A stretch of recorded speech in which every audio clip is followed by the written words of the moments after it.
नमस्कार दोस्तों। जब हम मंच पर भाषण देने के लिए जाते हैं तो हमारे सामने बैठे हुए दर्शक हमसे उम्मीद करते हैं कि आज एक अच्छा भाषण सुनने को मिलेगा। लेकिन जब वक्ता बिना उतार चढ़ाव के अपने बातों को कहने लगता है तो धीरे धीरे दर्शक ऊबने लगता है और पूरा भाषण नीरस हो जाता है। आज हम लोग इस वीडियो में ये जानेंगे कि किस प्रकार से भाषण के एक जैसे ढंग की निरसता से बचा जा सकता है। तो किस तरह से हम एकरूपता से बच सकते हैं, चलिए देखते हैं। एक जैसे बोलने वाले वक्ताओं के स्वर एवं लहजा ही नहीं बल्कि शब्दों पर जोर देने का तरीका, गति और विचार भी नीरस होते हैं।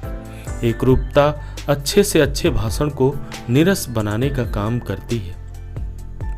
दर्शक समझने लगता है कि इस वक्ता के पास कोई खास अंदाज नहीं है और दर्शक तुरंत ही अपना अंदाजा लगा लेता है कि इस भाषण में आनंद आने वाला नहीं है।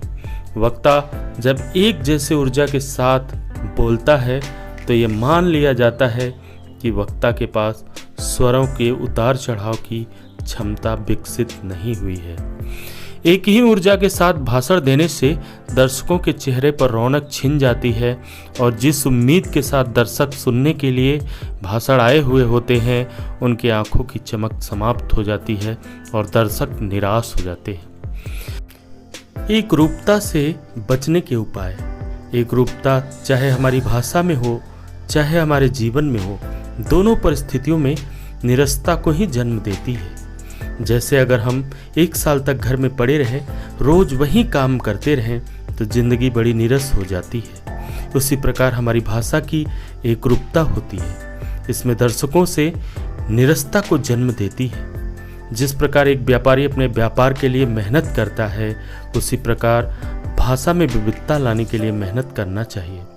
भाषण के दौरान प्रकृति से जुड़े तथ्यों पर पहुंचने से भाषण में विविधता स्वयं आ जाती है।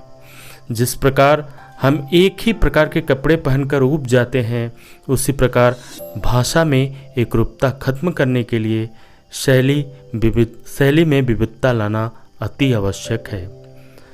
भाषण देने की कला में दक्षता हासिल करने के लिए प्राकृतिक नियमों को समझना बेहद आवश्यक है।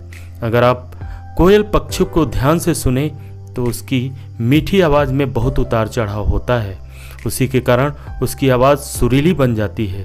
इसी प्रकार जब आप लोगों के सामने बोलते हैं तो प्रभावकारी भाषण के लिए एकरूपता से बचना चाहिए।